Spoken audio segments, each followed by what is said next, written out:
Three sisters are throwing an unforgettable bachelorette party at their parents' house. Together with 5 other girls, the trio are looking forward to a night of fun. However, after it gets dark, the party turns into a nightmare. One of the girls is killed by an arrow, and then the house gets surrounded by a group of masked strangers. Who are they, and what do they want? But more importantly, what should the girls do? The only person who is capable of thinking straight is a girl named Tess. During her service in Iran, she learned that when your life is in danger, you first need to strike and only then start asking questions.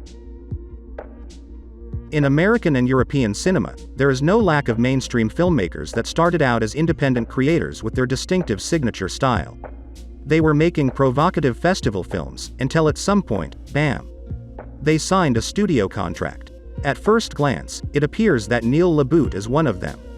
LaBute made his cinematic debut with a 1997 conversational drama In the Company of Men that was based on his own play. A few years later, he solidified his success with Your Friends and Neighbors, a misanthropic study of marital pitfalls, as experienced by 3 couples. Then followed Nurse Betty, an eccentric black comedy which too could barely be classified as mainstream. In the mid-2000s, things started to change, as LaBute, for some inexplicable reason, decided that the world needed to see his interpretations of a classic horror The Wicker Man and a British comedy Death at a Funeral. Between the 2 remakes, LaBute released Lakeview Terrace, an overall good yet cliched thriller that follows a racist cop who is after an interracial couple. Shortly after, LaBute joined the ranks of filmmakers who direct individual episodes for popular TV series. LaBute's recent filmography features thrillers like House of Darkness and Out of the Blue, but his present career seems to have nothing in common with his early creative years. But talent is something that can't just fade away, and LaBute's new film Fear the Night stands out among many feminist action thrillers of recent years. One example that jumps to mind is a recent thriller The Wrath of Becky, about a young woman kicking the asses of mean guys who don't believe in girl power.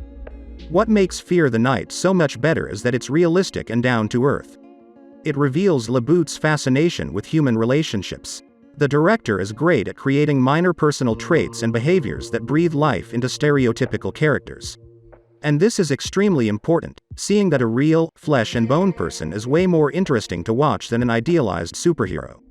And here we're talking not only about the main protagonist played by an ex-model Maggie Q, who looked very convincing in her role. LaBute manages to flesh out each of his female characters.